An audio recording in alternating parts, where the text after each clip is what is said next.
الفاتحة. أعوذ بالله من الشيطان الرجيم. بسم الله الرحمن الرحيم.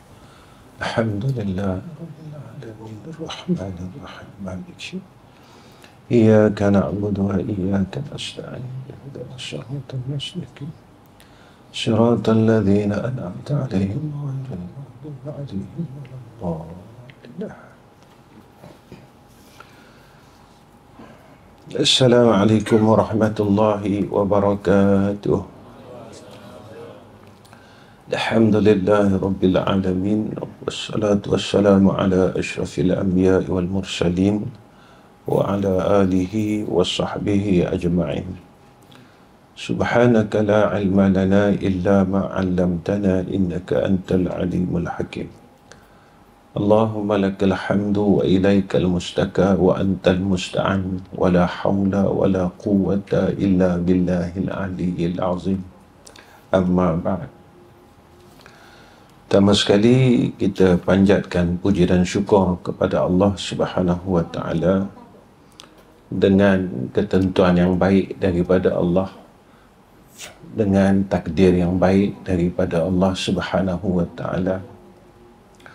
Kadang-kala ada perkara yang patut kita fikirkan tetapi kita tidak berfikir, dan ada perkara yang sepatutnya tidak kita fikirkan tetapi itulah yang menjadi fikiran kita di dalam hidup ini.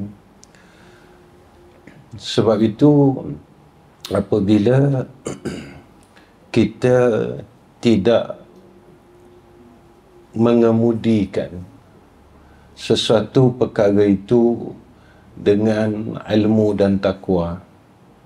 Kerana apa? Kerana ilmu ini apabila dia tidak dibenteng,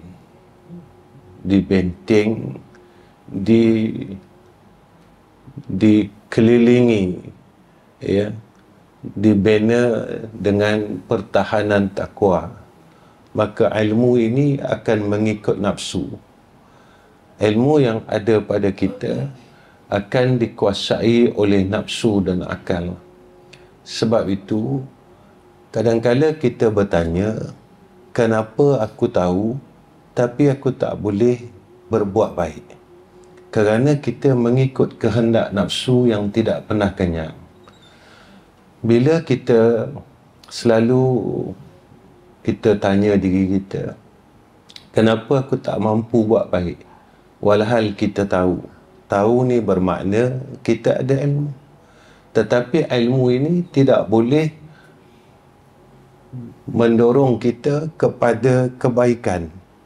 Kita tak boleh bertambah menjadi baik seperti mana kita bertambahnya ilmu. Sebab apa? Sebab nafsu telah menguasai kita. Dia kuasai kita.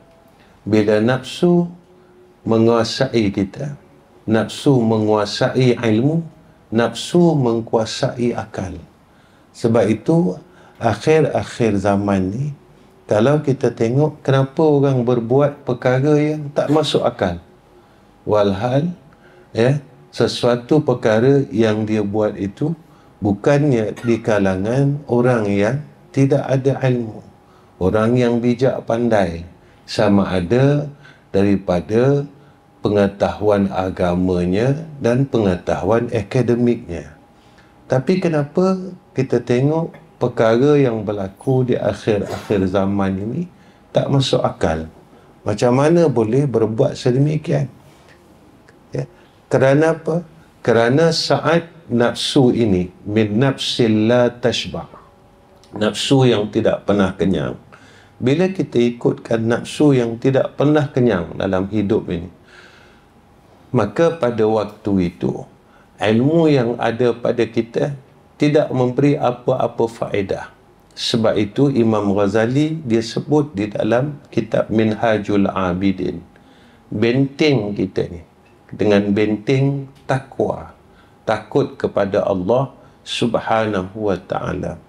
Benteng itu kena kuat.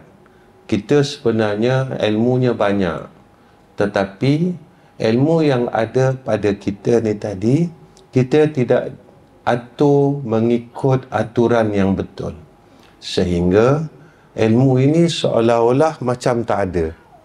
Tapi ada. Kalau kita bercakap, kita bersembang, kita tahu ini halal, ini haram, ini boleh, ini tak boleh, ini baik, ini buruk. Bermakna kita ada ilmu. Kita ada ilmu. Cuma sama ada ilmu itu sedikit ataupun banyak. Itu cuma perbezaannya. Tapi kita ada ilmu.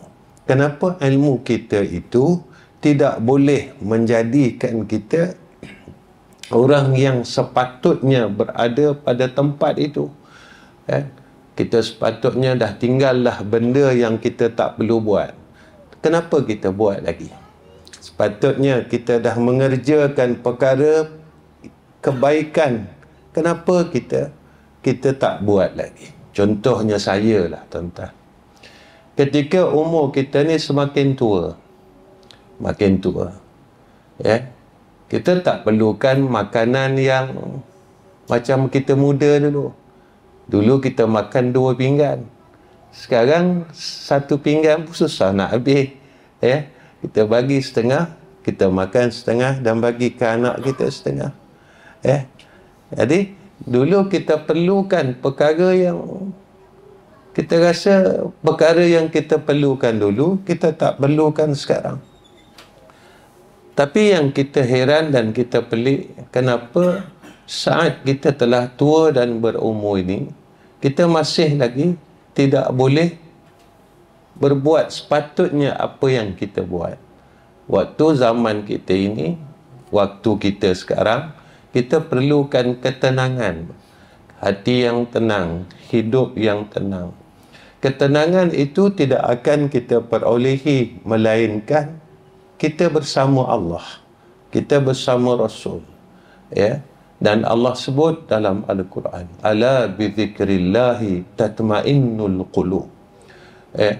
Dan orang yang selalu ingat Allah, bersama Allah, tak lupa Allah, hidup dia dalam keadaan sakinah, tenang. Kita sakit ini bukan sebab agama, tapi kita sakit atas sebab dunia.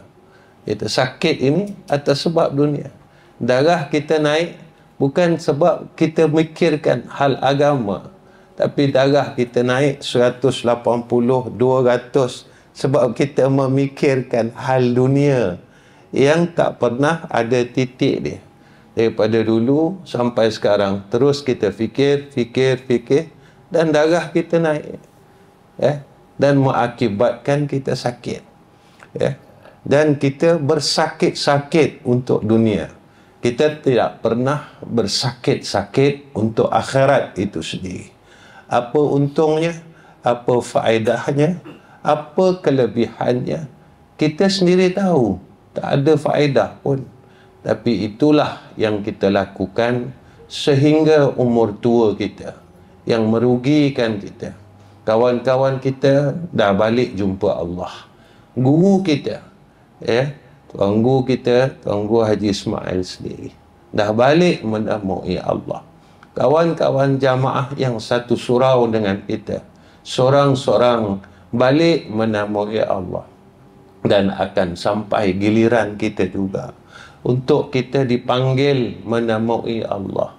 Kalau kita tidak bergerak daripada sekarang, ramai jemaah kita yang dah balik, antaranya Abang Din Telekom kita, dah balik jumpa Allah. Dulu setiap program ada aja sama-sama dengan kita. Baru ni ada seorang lagi jamaah surau kita meninggal. Seorang dipanggil oleh Allah. Apakah kita tidak pernah bertanya dalam diri kita, ya Allah, bilakah sampainya waktuku untuk aku menemui Engkau? Dan saat Allah panggil kita, apa persiapan kita? Apa persediaan kita? Apa yang kita akan hadapi saat itu? Selalu kena bertanya dalam diri kita semua, jamaah sekalian. Apakah aku bersedia saat aku dipanggil oleh Allah Subhanahu wa ta'ala. Ini yang selalu saya ingatkan diri saya. Aku dah bersedia belum? Aku dah bersedia belum? Aku telah bersedia belum? Kerana orang yang bersedia inilah orang yang bijak, Nabi sebut. Iaitu orang yang Nabi kata al-kayyis itu amila lima ba'dal maut. Bukan bermaksud kita bersedia untuk menemui Allah, kita kena tinggal dunia. Itu silap. Selama kita hidup, kita kena buat hak kita sebagai seorang hamba Allah. Dan ini perintahnya. Ya. Fantashiru fil ardi wabtaghu min fadlillah. Cuma jangan lupa Allah. Itu aja. Jangan lupa Allah. Bekerja, jangan lupa Allah. Berniaga, jangan lupa Allah. Buat apa sekalipun urusan dunia, jangan lupa Allah. Saat semua orang lupa Allah. Ada hadis kan tuan-tuan? Ketika manusia di dalam dunia ni, seorang pun tidak menyebut nama Allah dalam dunia ni. Seorang pun tak sebut asma Allah. Saat itu kiamat hampir tiba. Maka kita ni kena tanya, dalam 24 jam mulut aku ni sebut tak asma Allah? Sampai Nabi kata begitu. Jika dalam dunia ni, dalam alam ni, ya, manusia ni dia dah lupakan Allah, dia tak sebut kalimah Allah, maka kiamat ini hampir. Saya tanya diri saya 24 jam ni, berapa kali mulut ini menyebut kalimah Allah dan mengingati Allah di dalam hidup 24 jam. Jika kita lupa, yang mengaji ini lupa, yang ke masjid ini lupa, yang ke surau ini lupa, apatah lagi orang yang tidak menjejakkan kakinya ke surau, apatah lagi orang yang tidak menuntut ilmu, apatah lagi orang yang tidak mendengar akan kalam-kalam Al-Quran dan hadis. Kita yang berada dalam keadaan situasi yang baik, kalau kita sendiri pun lupa Allah, cuba bayangkan akan perkara sebaliknya. Sebab itu pernah saya katakan, jangan ingat Allah, datang kepada Allah saat kita susah. Jangan ingat Allah, datang kepada Allah saat kita sakit. Sebab itu kita selalu kadang kita tanya, kenapa doa aku Allah tak kabulkan? Jawapan dia satu, sebab kita jauh. Kita dah lari jauh. Kita nak kembali pada Allah bila kita ada masalah. Bila kita ada masalah, baru kita kembali kepada Allah. Dan rumah Allah menjadi saksi. Bila kita susah, baru kita mencari rumah Allah. Bila kita ada masalah, baru kita cari rumah Allah. Baru kita cari Allah. Bila baru kita datang kepada Allah. Bila kita dalam keadaan yang selesa, rumah Allah kita tak nampak. Allah pun kita tak ingat. Ya, bila mencari rezeki, kita tak ingat pun Allah. Macam mana bila kita cari rezeki, kita ingat Allah? Maka gunakan rezeki itu untuk kita berbuat baik dan berbuat amal saleh itu sendiri. Ini orang yang ingat Allah. Hidupnya, dirinya ingat Allah dengan dia berbuat amal saleh. Dia cari duit sebanyak-banyak. Ini circle dia, tuan-tuan, pusingannya. Cari habis, cari habis, cari habis dan tak pernah berhenti. Sebab dunia ini, dia tak akan rasa cukup, tuan-tuan. Ini fitrahnya. Siapa yang pernah tuan-tuan tengok orang yang makin kaya, dia berhenti. Dia cari duit sampai tahap dia kaya. Kemudian dia berhenti cari duit. Siapa yang tuan-tuan jumpa? Sebab pusingan dia begitu. Walaupun dah kaya, dia akan cari lagi. Dia akan cari lagi. Dia akan cari lagi. Dia akan cari lagi. Dia takkan pernah berhenti akan pusingan dunia ini. Dia akan pusing. Tetapi kenapa kita berhenti untuk menuju kepada akhirat itu sendiri? Sibuknya kita dengan urusan dunia tidak sama kita dapat menyibukkan diri kita dengan urusan akhirat. Kita tak boleh nak sibuk macam tu. Bermakna kita sedang dalam keadaan diperdayakan oleh kehidupan dan nafsu yang tidak pernah kenyang. Bila kita rasa kita ditipu, bila dah sampai sana, kat sini tak rasa tuan-tuan. Sampai sana baru kita rasa, kenapalah aku macam ni? Kenapalah aku macam ni? Baik tuan-tuan, kita sambung kitab kita yang ke-5. Kenapa kita kena meninggalkan tadbir, kena meninggalkan fikir yang tak sepatut kita fikir? Itu dia. Ada benda yang patut kita fikir, ada benda tak patut kita fikir. Sebab dapat engkau meninggalkan tadbir, mengetahui engkau, kita kena pegang bahawa Allah Ta'ala memilih engkau. Aku ni milik Allah. Aku ni milik Allah. Aku ni hak Allah. Hidup, aku kena kerja. Yang aku fikirkan apa dia? Aku kena kerja dengan betul. Bukan aku fikir tentang rezeki aku. Nampak tak? Sebab rezeki itu telah dijamin oleh Allah. Yang aku fikir, kena fikir apa dia? Macam mana aku bekerja untuk aku memperolehi rezeki yang berkat. Ini orang yang bijak.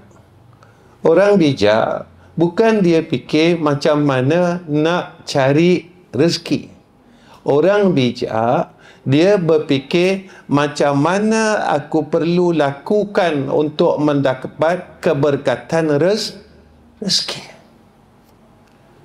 Sekarang yang kita fikir sampai tak boleh nak pergi surau, tak boleh nak mengaji, tak boleh nak salat jamaah.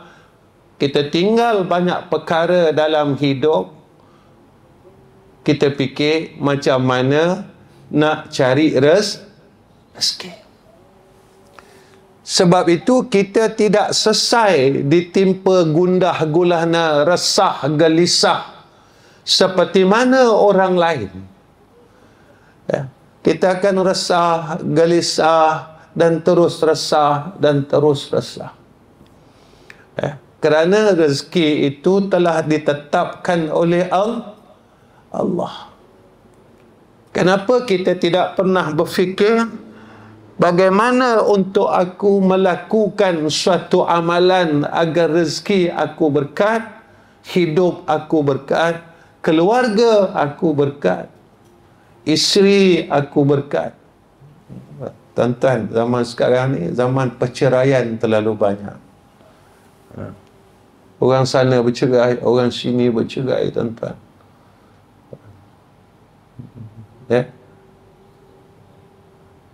Datang bila ada masalah, datang masjid. Datang masjid, ngadu dengan Allah. Bila dah tak ada masalah, lari daripada Allah. Inilah kita. Kita buat main-main Allah Ta'ala ni, tuan-tuan. Dengan Allah ni kita buat main-main. Kita buat main-main. Bila kita susah, kita datang mengadu dengan dia. Ya Allah, Ya Allah, Ya Allah. Selesai masalah, kita lari daripada dia. Kita main-main dengan Allah ni, tak? Kita kenal tak siapa Allah? Kita tahu tak siapa Allah? Allah milik kita. Allah yang Allah pemilik kita dan pemilik alam ini, tuan-tuan. Tak ada siapa boleh melawan Allah, tak ada siapa boleh menolak takdir Allah. Tuan-tuan, apa berlaku sekarang? Tempat kita banjir tau. Dan semua sawah-sawah, tuan-tuan, ditenggelami air. Kalau kita baca, tuan-tuan, berlaku selepas ini rantaian makanan. Bila tak ada beras, dah banjir.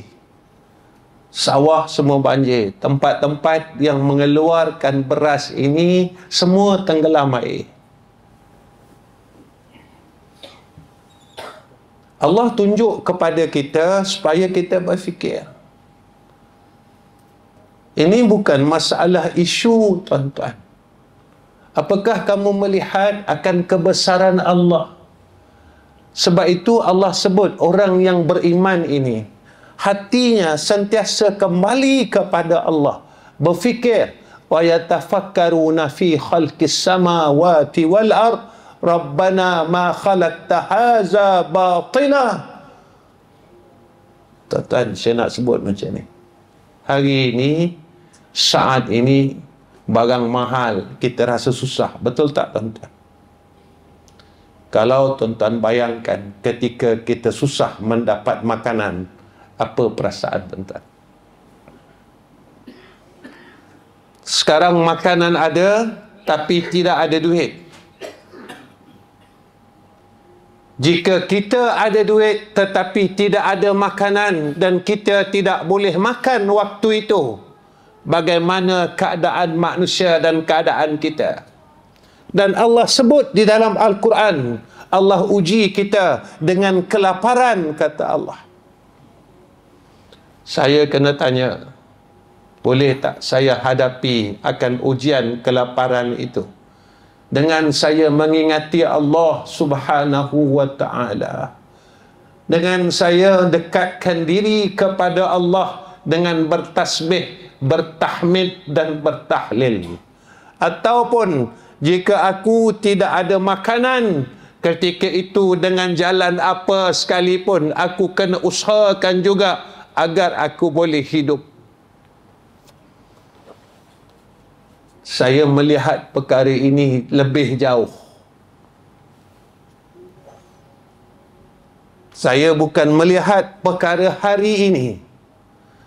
Cuma saya bertanya dalam diri saya, apakah aku boleh menghadapi saat itu jika ia berlaku? Jika berlaku saat itu, kita boleh bertahan tak? Isteri kita boleh bertahan tak? Menantu kita boleh bertahan tak? Anak-anak kita boleh bertahan tak? Anak-anak kita yang hafal Al-Quran itu boleh bertahan tak? Cucu kita boleh bertahan tak? Untuk mempertahankan iman mereka. Ini persoalan saya itu je, tuan-tuan. Saya tak nak bawa ke lain. Sebab kita berada pada zaman mutakhirin, zaman akhir. Ulama dimatikan oleh Allah satu persatu. Ilmu tidak diangkat, tetapi yang diangkat adalah keberkatan ilmu. Adab dengan ilmu itu sudah hilang. Orang berbangga dengan banyaknya ilmu, tetapi hilangnya akan adab ilmu itu sendiri. Ini yang kita takutkan, bahawa momentum perjalanan akan akhir zaman itu berlaku sedikit demi sedikit. Tuan-tuan perasan tak, kita tak bawa cash sekarang. Dipanggil cashless. Kalau tak silap saya lah, istilah cashless kan. Sampai satu zaman kita menggunakan sistem barter. Duit tak pakai. Tapi kita semua tak perasan kan? Sekarang semua QR, semua tak ada cash. Kertas dah tak guna dah, tuan-tuan, sekarang. Kurang dipakai. Dan sampai satu masa semua akan beku. Momentum ini, perjalanan ini sedang berlaku. Saya bukan nak takut-takutkan diri saya dan takut-takutkan tuan-tuan, tak. Ketika perkara ini sedang berjalan, kita buat apa? Saya dapat jadi ayah yang baik tak? Saya dapat jadi abang yang baik tak? Saya dapat jadi kawan yang baik tak? Saya dah buat baik belum? Hari-hari saya boleh buat baik tak? Ini masalah yang saya nak bangkitkan. Bukan saya nak bangkitkan akan cerita akhir zaman itu. Dia tetap akan berlaku. Jika saya cerita dan saya tidak cerita, saat itu sedang berjalan. Tetapi yang ingin saya bangkitkan, apa yang kita buat saat peristiwa itu sedang berjalan. Ini yang saya nak bangkitkan. Kita dah mula tak semayang sunat, bangun malam, siap-siapkan diri kita, ya, untuk perkara yang kita akan tempuh. Sebab tatkala itu perkara yang perlu kita siapkan adalah kekuatan iman, kekuatan tauhid. Kekuatan iman, kekuatan tauhid. Ya. Kita percaya tak ke Allah? Kita sayang tak ke Allah? Kita serah tak dekat Allah? Baik. Dan tiadalah bagi engkau dapat mentadbirkan diri engkau, kerana di dalam milik Allah Ta'ala. Seperti tiadalah dapat engkau kuasa pada memilih makhluk yang bersama-sama engkau. Dijadikan Allah Ta'ala. Kita tak boleh, tuan-tuan, nak tadbir diri kita sendiri. Kerana kita di dalam tadbir ikut tadbir Allah. Apa yang Allah suruh, ikut. Sebab itu ayat awal dalam surah Al-Baqarah disebut kepada kita, orang yang bertakwa, orang beriman, diambil Al-Quran ini sebagai petunjuk dia. Di dalam itulah telah ditunjukkan perjalanan kita. Apa yang perlu kita buat, apa yang perlu kita tinggalkan, ikut Al-Quran itu sendiri. Masalah kita tak nak ikut Al-Quran. Tak nak kita ikut Al-Quran sebab kita rasa kita pandai. Kita rasa kita tahu baca Quran. Kita rasa kita dekat dengan Allah. Kita rasa kita cinta dengan Rasul. Betul ke kita sayang Nabi, tuan-tuan? Sebab kita rasa. Tuan-tuan, rasa kita bukan rasa yang elok. Sebab nafsu kita nafsu amarah. Rasa kita bukan rasa yang baik. Sebab kita selalu tewas dengan nafsu kita sendiri. Sebab kita selalu ikut rasa kita, ikut pandangan kita. Kenapa kita tak nak ikut Allah Subhanahu wa ta'ala? Balik ni tuan-tuan, cuba fikir. Ya Allah, aku dah ikut engkau semua tak? Ataupun banyak yang aku tidak ikut engkau. Dalam amalan aku tak ikut engkau. Dalam perkataan aku tak ikut engkau. Dalam perniagaan aku tak ikut engkau. Dalam hidup aku tak ikut engkau, ya Allah. Dalam keluarga, isteri, anak-anak aku tak boleh bawa ikut engkau, ya Allah. Aku gagal. Ya. Cuba kita tanya, berapa banyak kita ikut Allah dan berapa banyak kita lawan Allah? Tuan-tuan, saat kita lawan Allah, Allah Ta'ala ni, tuan-tuan,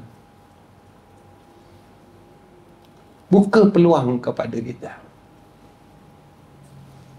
Dia buka, tuan-tuan, buka lagi. Peluang itu dibuka lagi. Dia buka dan terus buka. Tapi kita terus juga lawan dia. Terus lawan dan terus lawan. Jangan macam tu tuan-tuan. Kita dah tua dah. Kita dah berumur pada umur yang hujung untuk balik menemui Allah. Dan Allah bagi kita sakit terlalu kerap. Bermakna saat kita nak balik menemui Allah ini terlalu hampir dan dekat. Berusahalah untuk kita membersihkan hati yang terlalu kotor. Zahir kita nampak baik tuan-tuan, tapi hati kita ini terlalu kotor. Hati yang akan menghadap hadrah Allah. Kita tak berjaya lagi tuan-tuan. Saya sebut saya. Semayang, saya tak boleh nak tawajjah tu min haitsu syi'ta. Semayang, saya berzikir. Saya tak boleh nak hadap terus kepada Allah. Banyak benda yang saya fikir dalam hidup ni. Banyak benda main kat sini. Kenapa aku tak boleh terus kepada Allah? Aku tak boleh tulus, tuan-tuan, tulus. Semayang kita tak boleh bersih. Zikir kita tak boleh bersih. Tak boleh bersih. Saya tanya diri saya, bila aku akan dapat perkara itu? Bila aku boleh bersihkan rohku, jiwaku? Banyak benda yang kita fikir. Fikir orang lah, fikir duit lah, fikir. Dan benda itu mengganggu kita sampai hari ini. Dan kita tak boleh selesaikan benda itu.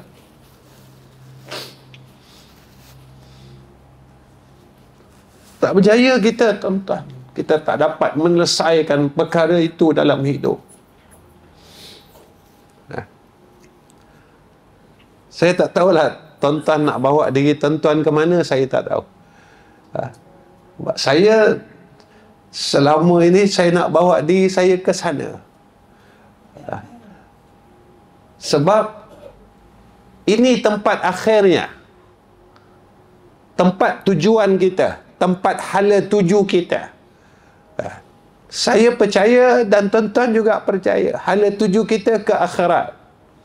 Dan orang yang boleh menyelesaikan hubungannya dengan Allah, maka di sana ia akan selamat. Saya tak boleh nak selesai lagi. Saya tak tahu tuan-tuan mungkin dah selesai kot. Saya tak boleh nak selesai lagi. Kadang-kadang kita sedih dengan diri kita sendiri. Kita belajar, kan? Allah ada, tapi Allah tak ada dalam hati kita. Yang ada dalam hati kita duit. Lepas tu kita susah hati sampai hari ni, tuan-tuan. Kalau duit kita tak ada, duit kita kurang, kita susah hati. Susah hati kita. Kan? Orang ambil duit kita, kita susah hati.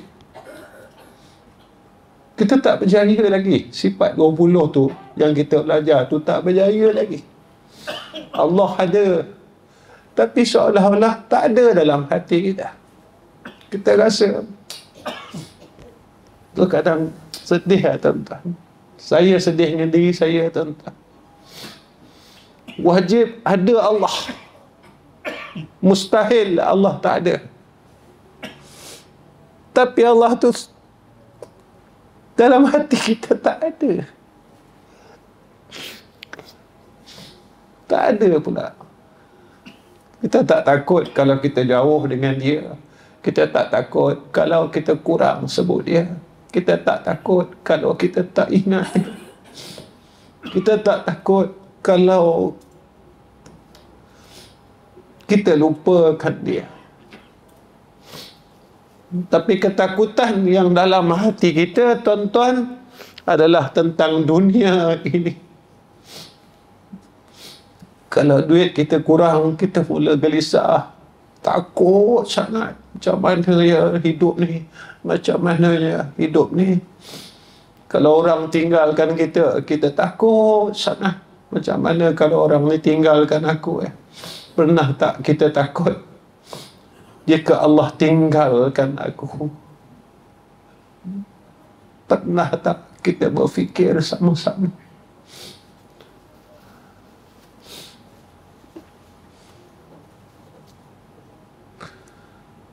Ini yang saya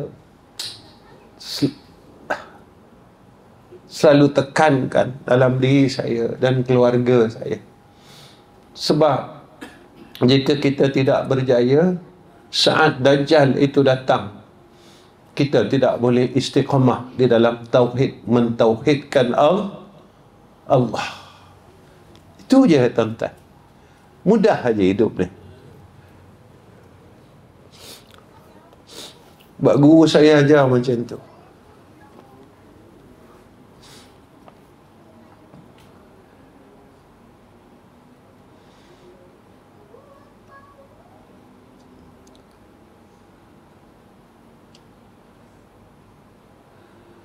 Betapa dapat engkau kuasa melawan Tuhan yang menjadikan engkau, dan sesuatu yang ada pada tangan engkau bukan milik sebenarnya. Apa yang ada pada kita bukan milik kita, amanah Allah. Kau buat apa? Aku bagi engkau tubuh badan, kau buat apa? Aku bagi engkau duit, kau buat apa? Aku bagi engkau isteri, kau buat apa? Aku bagi engkau anak, engkau buat apa? Aku bagi engkau pangkat, engkau buat apa? Aku bagi engkau nama, engkau buat apa? Aku bagi engkau rumah, engkau buat apa? Jadi semua kena tanya. Summa la tus'alunna yauma izin anin na'im. Itu hak dunianya. Aku bagi engkau ilmu, engkau buat apa? Aku bagi engkau sehat, engkau buat apa? Aku bagi engkau masa lapang, engkau buat apa? Ada.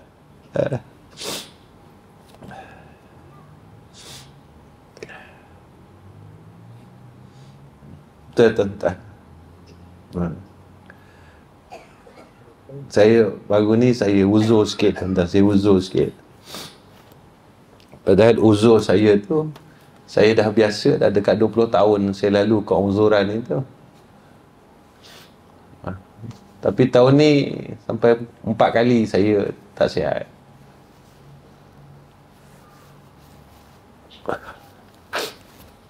Dia cakap dengan rumah saya, aku rasa macam sakit kali ni, macam aku dah nak balik, nak mati tu. Dah sakit tu. Saya sembang dengan anak-anak saya masa saya sakit tu. Masa saya uzur tu. Saya kata mungkin sebab kita dah berumur, badan kita tak sekuat kita menghadapi sakit itu seperti mana waktu kita muda. Muda dulu kalau kita demam ke, kita boleh keluar lagi bekerja kan. Betul tak, tuan-tuan? Bila saat umur kita ni dah, kita tak tahan, tuan-tuan, sakit tu. Apa yang saya fikir? Besok kalau mati, Nabi kata sakit. Dan sakit mati tu aku boleh tanggung tak? Sakit yang Allah bagi, yang ada kesembuhan ini, kita dah rasa sakit sangat. Kita rasa dah tak mampu, jatuh air mata kita, tuan-tuan, saat kita sakit itu. Dan Nabi bagi tahu bahawa sakaratul maut itu terlalu sakit. Apa yang saya terfikir saat sakaratul maut besok, aku boleh tak tanggung kesakitan itu, ataupun sampai aku lupa nak sebut nama Engkau, ya Allah. Sebab yang aku fikir sakit. Betul tak, tuan-tuan? Bila kita sakit, kita akan fikir sakit tu. Sakit. Dah sampai saya terfikir, besok kalau sakaratul maut, kerana terlalu sakitnya, mampu tak kita mengingati Allah. Tak mampu, tuan-tuan, kita tak bolehlah masuk syurga terus. Tak bolehlah, tuan-tuan. Hebatlah macam mana pun, kalau saat sakaratul maut kita tak boleh nak sebut nama Allah, hebatlah macam mana dalam dunia ini. Ya. Baik.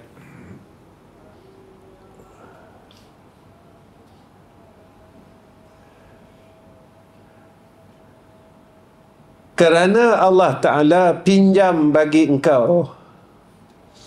Allah pinjam aja kat kita.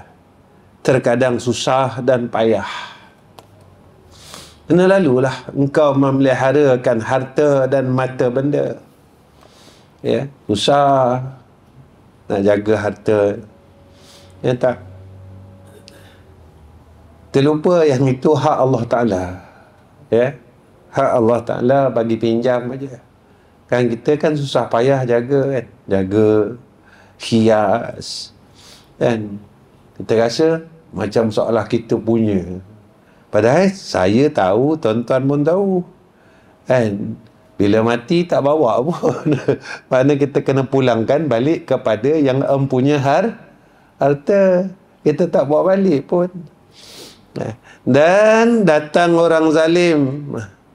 Orang zalim harta kita. Dan pencuri dia ambil harta itu daripada tangan engkau. Ya.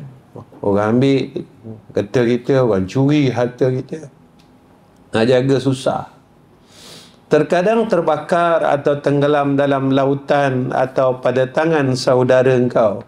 Saudara kita ambil, adik-beradik kita ambil, zalim kita. Ya. Atau engkau kasih hutang, lari mereka itu daripada engkau. Ya. Kita bagi orang hutang, orang tak bayar hutang. Kita pun fikir. Ya. Fikir pun orang tak bayar, tak fikir pun dia tak bayar. Baik jangan fikir. Yalah. Kalau takdirnya memang tak bayar. Tapi kalau takdirnya dia bayar balik, fikir pun bayar, tak fikir pun bayar. Saya ingat orang tua saya almarhum. Orang buat zalim dengan dia. Keluar kat mulut dia apa? Biarlah. Biarlah dia kata. Setiap kali orang buat zalim dengan dia, biarlah dia kata. Rupa dia, perkataan dia biarlah itu buatkan hidup dia tenang. Tenang hidup dia, tuan-tuan. Saya tengok dia ni tenang, almarhum mentua saya. Ya.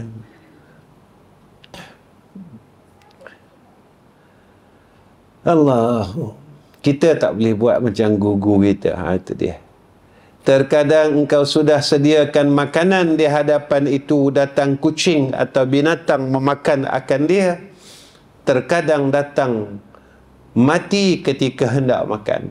Kita tak tahu apa yang berlaku. Sebab itu kita kena minta takdir yang baik. Minta ketentuan yang baik, minta takdir yang baik daripada Allah. Jadi kalau kita bekerja, minta, ya Allah, berikan aku ketentuan yang baik dalam kerjaku. Kalau kita berniaga, ya Allah, berikan aku ketentuan yang baik di dalam perniagaan aku. Kerana aku milik engkau. Perniagaan aku milik engkau. Maka tolong aku, ya Allah. Selalu angkat tangan. Apa yang kita buat dalam hidup ni, selalu angkat tangan. Ya. Macam saya. Ya. Tiap-tiap kali saya doa, ya Allah, berkatkan ketiga-tiga madrasah aku. Sebab saya buat itu. Kalau saya doa, ya Allah, berkatkan perniagaan aku, tak kena dengan doa saya. Tak? Sebab saya tak berniaga. Saya tak berniaga. Saya salah doa pula. Jadi kena apa? Ya Allah, berkatkan hidup. Selalu minta keberkatan, tuan-tuan. Minta barakah. Ya. Jangan lupa. Minta barakah pada umur. Minta barakah pada rezeki. Minta barakah pada keluarga. Minta barakah, tuan-tuan. Bila keluarga barakah, keluarga ni sejukkan hati kita. Seperti mana doanya Nabi Ibrahim kan, kalau tak silap saya lah. Rabbana hablana min azwajina wa zurriyatina qurrata a'yun waj'alna lil muttaqina imama. Tak minta, ya Allah, berkatkan keluarga aku, berkatkan isteri aku, berkatkan anak-anak aku, berkatkan menantu aku, berkatkan cucu-cucu aku. Selalu doa macam tu, tuan-tuan. Ya. Minta, jangan tamak tuan-tuan, minta kita sahaja. Ya Allah, masukkan aku syurga, masukkan aku. Jangan tamak tuan-tuan. Tolonglah bagi-bagikan doa itu kepada orang yang hampir kepada kita. Siapa dia? Isteri kita, anak kita, semua adik-beradik kita. Angkat tangan, mohon keberkatan. Ya. Nah. Baik. Dan yang keenam, saya baca sikit, ya. Sebab dapat meninggalkan tadbir itu, ya, mengetahui engkau, kita ni gostan patah ke belakang, ya. Sepatutnya muka surat 8. Yang ke-8. Patut lah. Oh, jauh dah. Mana? Muka surat 10. Baik. Saya baca yang ke-8. Baca yang ke-8. Sebab ingat tuan-tuan nak tegur saya, kata dah gostan ke belakang. Saya husnuzan je dengan tuan-tuan. Saya ingat tuan-tuan hafal kitab semua. Tu saya rasa dah, saya tahu dah tuan-tuan tak pegang kitab tu. Saya baik sangka, saya kata tuan-tuan semua hafal kitab ni. Rupanya tuan-tuan buat senyap, tak tegur saya. Tak apa, elok ke ulang kaji tu? Ni tak? Yang ke-8. Baik. Sebab dapat engkau meninggalkan tadbir itu, ya, mengetahui engkau senyap disuruh berbuat ibadat selama-lama engkau hidup. Kenapa kita kena tinggalkan tadbir? Fikir, ikut kehendak nafsu itu sendiri. Memikirkan hal tak sepatut kita fikir, kerana Allah jadikan kita supaya kita ini sentiasa dalam ibadah. Ya. Jadi kalau kita baca matan ni, maknanya tak payah kerja. Salah. Jadikan kerja itu satu ibadat. Perkahwinan satu ibadat. Ya. Kehidupan satu ibadat. Semua perkara dalam hidup, perniagaan satu ibadat, perkataan satu ibadat. Muslimat masak dekat rumah satu ibadat. Bukan masak dekat rumah saya isteri sampai matilah masak. Dok gitu. Ya, jangan gitu. Inilah ibadat yang Allah tentukan kepada aku sebagai seorang isteri.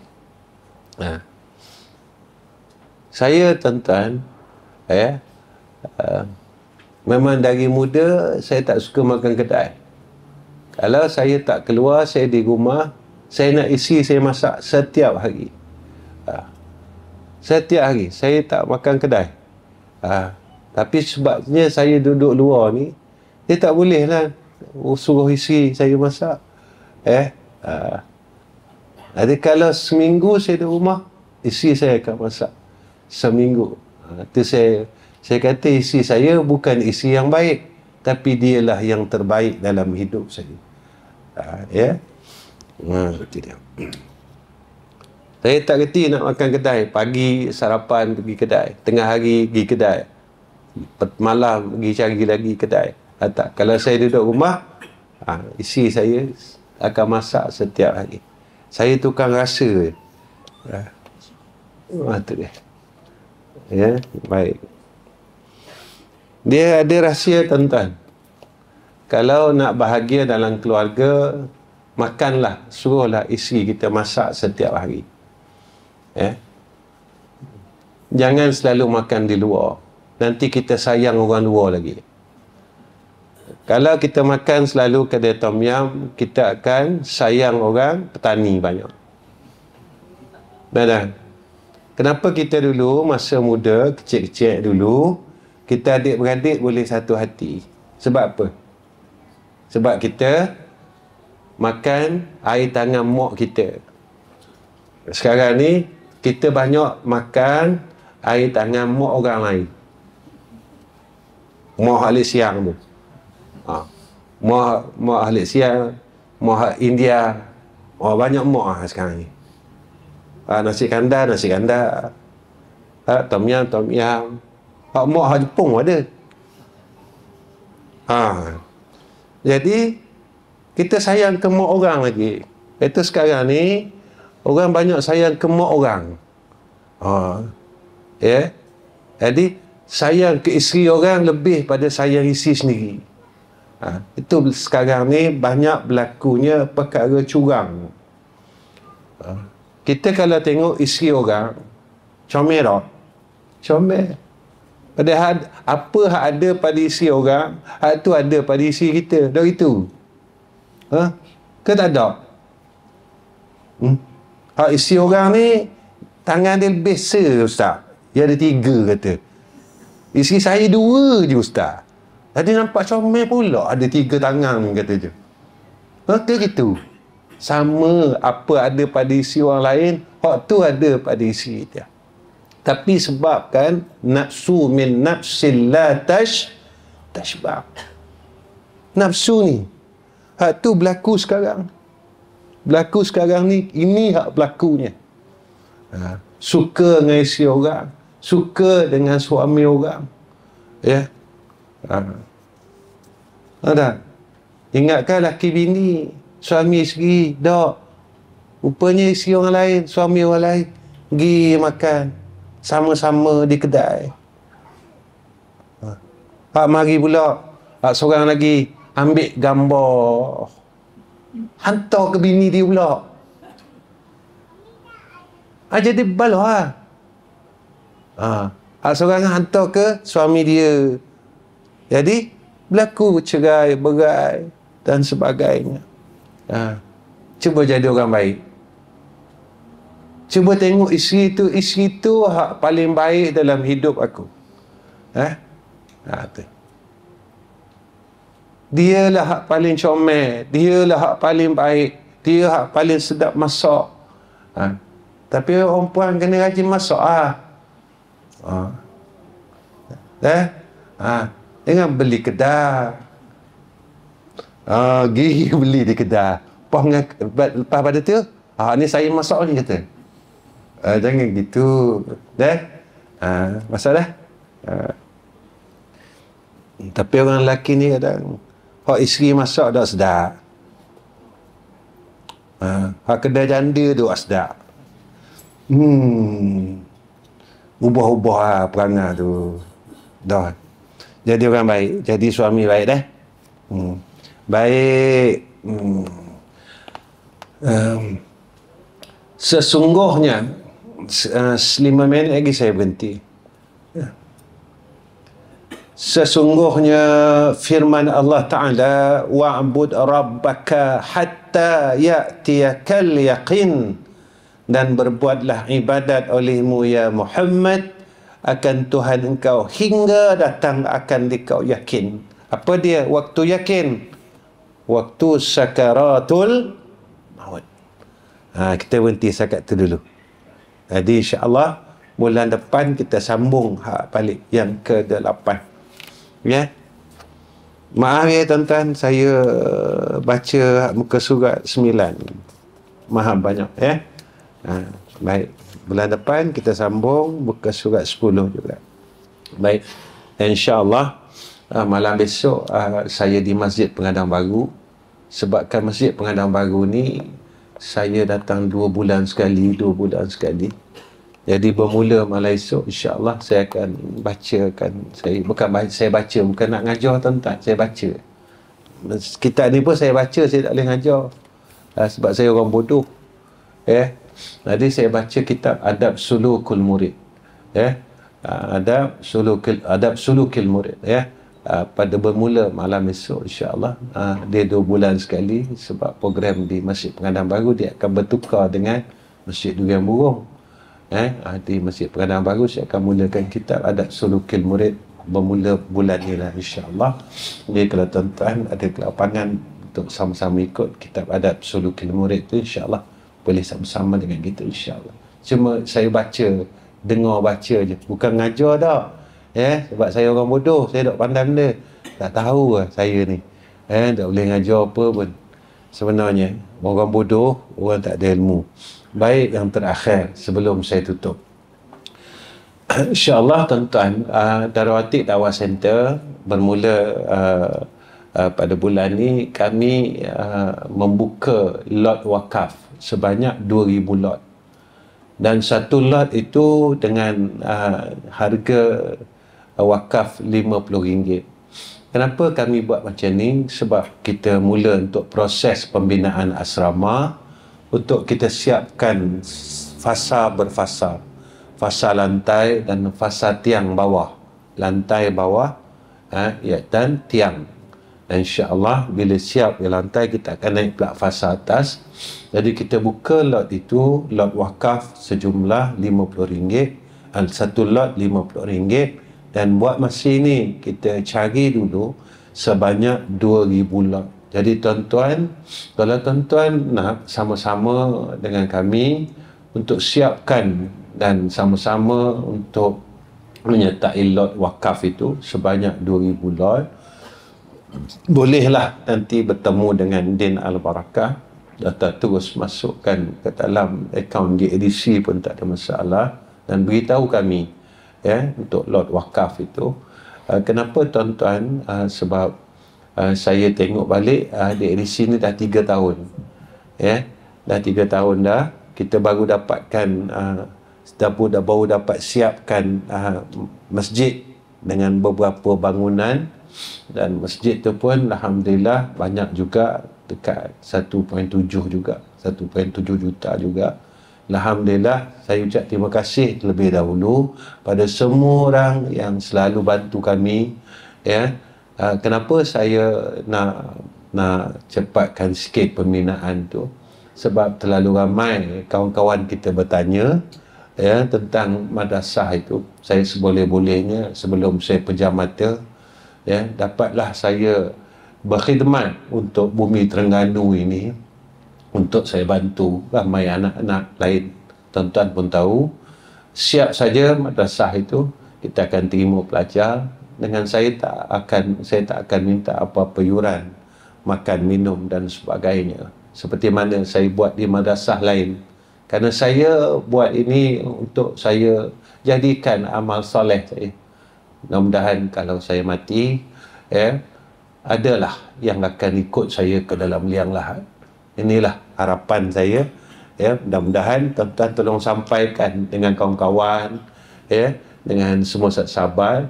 Mudah-mudahan kita dapat laksanakan fasa ini, fasa untuk lantai bawah, dan naikkan tiang untuk kita buat asrama itu. Jadi tuan-tuan tolong sampaikan satu lot wakaf RM50, kita cari 2,000 per wakaf. Wallahu a'lam bishawab. Wa akhiru kalam, Assalamualaikum warahmatullahi wabarakatuh. Bismillahirrahmanirrahim. Alhamdulillahi rabbil alamin. Wassalatu wassalamu ala asyrafil anbiya wal mursalin wa ala alihi wa sahbihi ajma'in. Ya Allah, tolong tenangkan hati-hati kami yang sedang gelisah dan resah. Ya Allah, tolong pimpin akan hati kami, diri kami yang menuju kepada kesesatan. Ya Allah, tolong angkat bala pada tempat kami dan negara kami. Ya Allah, tolonglah pelihara akan bala banjir dan semua bala-bala yang Kau telah turunkan di negara kami, di negeri kami ini. Ya Allah, atas kami minta ini atas kasih sayang kami, ya Allah, atas seluruh umat Muhammad sallallahu alaihi wasallam, dan kami buat ini seperti mana Nabi pernah buat pada umatnya, pada umatnya 1400 tahun dulu. Ya Arhamar Rahimin, ya Allah, kami meminta dan kami memohon atas kasih kami pada umat Muhammad sallallahu alaihi wasallam. Ya Allah, tolong bersihkan hati kami dari perkara yang selalu merisaukan kami, selalu menipu daya kami untuk kami menuju kepada Engkau, ya Allah. Kasihani kami, ya Allah. Kasihani kami, ya Allah. Kasihani kami, ya Allah. Wassallallahu ala Sayyidina Muhammad wa ala ali Sayyidina Muhammad. Walhamdulillahi Rabbil Alamin.